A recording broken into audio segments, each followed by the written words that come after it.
Eh bien bonjour à toutes, bonjour à tous, c'est TopTop et aujourd'hui on se retrouve pour une nouvelle vidéo autre. Et cette vidéo autre va porter sur le jeu Chacun son tour. Alors Chacun son tour, donc le jeu qui est diffusé à partir de cet été, donc c'était le 23 août 2021 si j'ai pas de mémoire, toujours à l'antenne. Présenté par Bruno Guillon, tous les jours du lundi au vendredi à 11h, 11h20, 11h30. Et je me suis dit, on va parler un petit peu de ce jeu. Alors, chacun son tour, pardon. En quoi consiste le jeu? Bien, le jeu c'est simple, le jeu consiste à avoir une sorte de sphère, de loto, qui va tirer au hasard un numéro compris entre 1 et 30, et cela à deux reprises pour choisir deux candidats au hasard dans le public qui va s'affronter pour tenter de, comment je peux dire ça, pour tenter de remporter une somme d'argent dans un billard, une sorte de billard japonais, avec des trous allant de 100 à 500 euros, avec des cadeaux, etc. Et on va en parler un petit peu de ce jeu. Parce que moi, le jeu, je le trouve bien. Vraiment, pour moi, c'est un très bon jeu. Mais pour moi, je pense que le jeu n'est pas totalement fini. Et je vais vous expliquer mes raisons.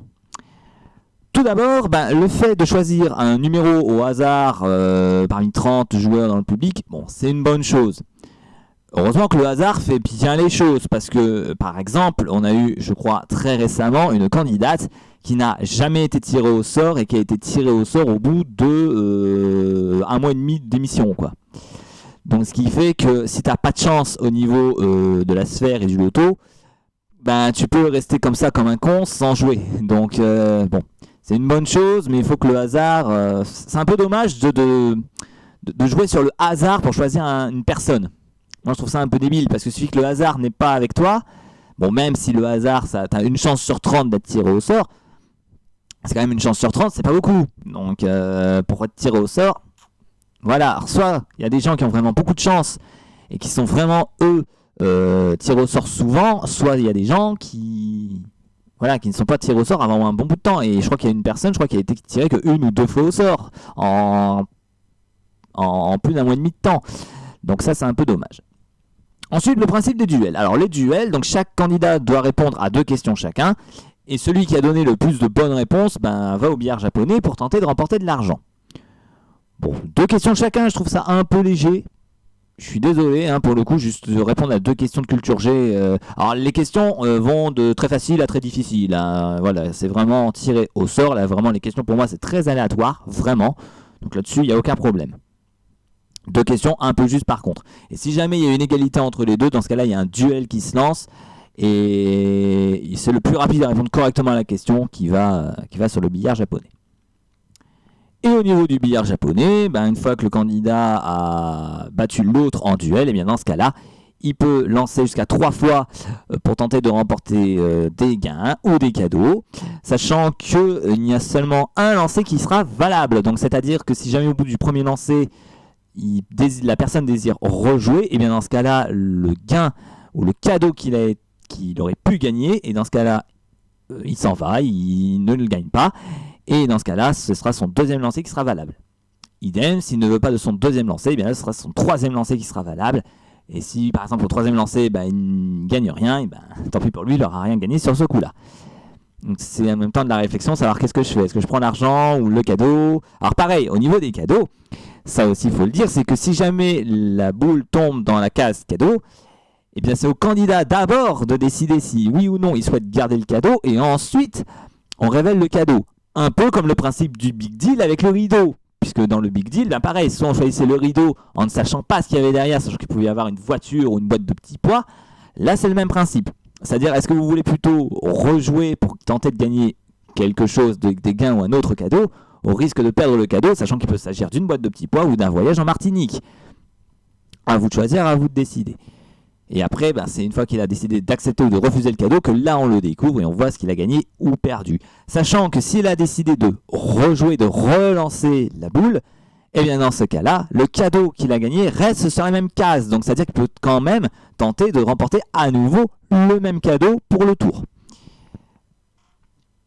Et donc cela va se passer pendant 3 voire 4 duels, avec à chaque fois la boule qui est remise dans l'espèce de sphère de loto là, au cas où des fois le candidat pourrait retomber avec un énorme coup de chance, pourrait rejouer dans l'émission du jour. Ça peut arriver et c'est déjà arrivé. Donc cela pendant 3 ou 4 duels. Et une fois que ceci est fait, eh bien, le vainqueur du dernier duel pourra tenter de remporter une cagnotte. Cagnotte qui commence à 1000 € et qui s'élève à 500 € une fois tous les jours, tant que la cagnotte n'est pas tombée. Et le candidat n'a qu'un lancer pour tenter en tout cas de faire tomber une boule dans un trou unique. Bon, ça paraît, pourquoi pas, c'est assez sympa comme concept. Et d'ailleurs, en parlant de cela, eh bien aujourd'hui, vous l'avez peut-être vu, mais on a un candidat qui s'appelle Gaël, que voici, qui a remporté la cagnotte, la plus grosse cagnotte pour l'instant de chacun son tour, qui s'élève à, donc qui était à 10 500 €, plus les gains qu'il a accumulés et les cadeaux, donc il a gagné 11 700 €, et je crois 8 cadeaux, si j'ai bonne mémoire. D'ailleurs, en parlant des 8 cadeaux, le candidat n'est pas tombé sur 8 cases cadeaux, il y a des cadeaux qui sont gagnés immédiatement par tous les candidats, si jamais dans la sphère, en fait, il y a une sorte de boule dorée, et si la sphère tire la boule dorée, et bien dans ce cas-là, tous les candidats du public repartent avec un cadeau. Donc ça allait du pack sport au pack jardinage, au pack high-tech, etc. Donc il y a vraiment beaucoup de choses. Et donc ce candidat, Gaël, a gagné aujourd'hui un montant de 11 700 €. Et j'ai envie de dire, pareil, encore une fois, Gaël, c'est pas un inconnu des jeux télé non plus. Ça, c'est vrai que je le dis pas mal aussi dans mes débriefs télé, que ce soit sur les 12 coups, que ce soit dans N'oubliez pas les paroles, ou d'autres jeux que j'ai déjà pu faire, genre trouver une intrus par exemple, ou un mot peut en cacher un autre. Gaël, voilà, pareil, ce n'est pas un inconnu des jeux télé. Le mec, ce n'est pas sa première participation dans un jeu télé, il en a déjà fait, notamment tout le monde a son mot à dire. Voilà, avec Sidonie Bonnet et Olivier Mine, il a déjà fait ce jeu-là. Donc, encore une fois, ce n'est pas un inconnu des jeux télé qui est là, quoi. C'est quelqu'un qui a déjà fait des jeux. Donc, c'est pas non plus anodin. Alors sachez que ce candidat Gaël est reparti avec 11 700 €, et le truc avec ce jeu là, c'est que une fois que vous remportez la cagnotte, vous partez du jeu. Sachant que si vous ne gagnez pas la cagnotte, ou si vous ne jouez pas la cagnotte, oui c'est ça, vous revenez, vous pouvez revenir autant de fois que vous voulez, vous pouvez faire autant de participations que vous voulez, tant que vous ne gagnez pas la cagnotte. Et ça, pour moi, je trouve que c'est mal fait. Ça, je trouve ce concept très mal fait. C'est-à-dire que tant que vous ne gagnez pas la cagnotte, vous revenez. Ça, c'est mal fait parce que, encore une fois, depuis l'arrivée de Gaël, il n'y a pas eu énormément de gens qui ont gagné la fameuse cagnotte. Sachant que, je répète, le jeu a commencé fin août. On est presque à la mi-octobre, et je crois qu'il n'y a que 4 ou 5 candidats seulement qui ont gagné la cagnotte. Donc, c'est-à-dire que parmi tous les gens, les 30 personnes du public, il y en a au moins 20 qui sont là depuis la fin août. Et qui ont déjà fait au moins une bonne trentaine de participations déjà. Mais ça, pareil, je trouve ça très mal fait. Parce qu'on dit, pareil, Bruno Guillon, il le dit à la fin de Retour Pub à chaque fois, n'hésitez pas à vous inscrire, chacun son tour, etc. Blablabla. Mais franchement, vous trouvez vraiment qu'il y a beaucoup de gens qui peuvent participer à ce jeu-là, sachant que tous les jours, les 30 reviennent un peu comme Apprendre ou à laisser. C'est un peu mal fait. Sachant que dans Apprendre ou à laisser, le truc d'Apprendre ou à laisser, c'est que tous les jours, on a un nouveau candidat. Là, dans ce jeu, c'est pas le cas. Ils sont 30, mais tous les jours, si jamais la cagnotte ne tombe pas, et là, c'est pas arrivé depuis un bon moment, puisque la cagnotte était à 10 500 €, soit 19 jours de suite. Ce qui signifie que pendant 19 jours de suite, et ce du lundi au vendredi, puisque l'émission n'est pas diffusée du samedi et dimanche, eh bien, les candidats reviennent à chaque fois. Donc, ce qui fait que pendant quasiment un mois, on a eu toujours les mêmes personnes. Donc, comment pensez-vous qu'un jeu comme ça va attirer beaucoup de candidats, sachant que les candidats reviennent à chaque fois? C'est pas terrible. Enfin, moi, je trouve le concept très mal fait de ce jeu. Moi, je vous dis franchement, il devrait y avoir une sorte de revirement de situation avec la sphère.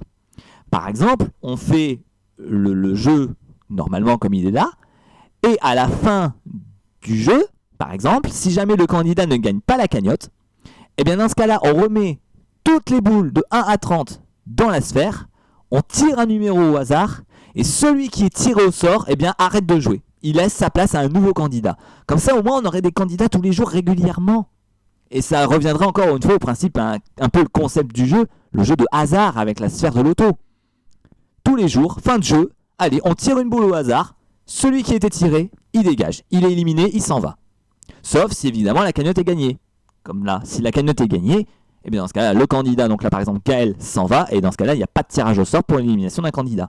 Ça, c'est ce qu'il devrait faire, parce que malheureusement, les candidats reviennent tout le temps. Et c'est-à-dire que tant que les candidats reviennent, enfin tant que les candidats peuvent revenir, il n'y a personne qui peut arriver. Et pareil, aussi, autre chose qui est peut-être mal fait dans ce jeu, c'est-à-dire que dans ce jeu, vous pouvez même inviter vos amis, la famille et tout le bazar. Donc, ce qui fait que dans les 30 personnes du public, tu as peut-être ton frère, ta mère, ta soeur qui sont dans le public avec toi et qui vont gagner de l'argent et des cadeaux avec toi. Donc ça, je trouve ça un peu mal fait. Par exemple, on a un couple, je crois, dans le public qui, eux, ont déjà gagné à eux deux quasiment 20 cadeaux et pareil, et à peu près, je sais pas, 2000 € de gains. Alors encore, les gains, je veux bien, mais ils ont gagné 20 cadeaux à eux deux. Donc ça vaut peut-être pas le coup. Donc c'est ça qui est dommage. C'est bien d'inviter, comme je dis, la famille, les amis, etc. Mais dans un jeu comme ça, moi je trouve ça un peu mal fichu, quoi. C'est dommage. Donc on sent que le jeu, pour moi, il est bon. Franchement, c'est un très bon jeu. Mais il manque des choses. Ça manque il manque des choses. On voit que le jeu n'est pas fini pour moi. Et il manque des choses. Il manque vraiment des choses dans ce jeu. Vraiment. Et c'est ça un petit peu qui est dommage et qui fait la faiblesse du jeu. Voilà, parce qu'on voit toujours les mêmes têtes. Et on va toujours voir les mêmes têtes. Et c'est un peu ce que je vais reprocher au jour d'aujourd'hui. Pas que dans Chacun son tour, mais dans les jeux en général. C'est-à-dire que dans les jeux au jour d'aujourd'hui, tous les jeux qu'on a en ce moment sont que des jeux à champions. Il n'y a pas en France un jeu unique, où il y a une participation unique. À part un nouveau jeu qui a été aussi lancé en début de rentrée, il n'y a pas d'erreur. Il n'y a pas d'erreur dans ce jeu-là, c'est une participation unique, que tu gagnes, que tu perds. Mais sinon, à part ça, tous les jeux sont des jeux à champions. 12 coups de midi, n'oubliez pas les paroles, tout le monde a son mot à dire. 8 chances de tout gagner, trouver un truc, question pour un champion, déchiffrer des lettres, slam, grand slam, voilà, et j'en passe. Tous ces jeux-là sont tous des jeux à champions. N'oubliez pas les paroles, voilà, et j'en passe. Tous ces jeux-là,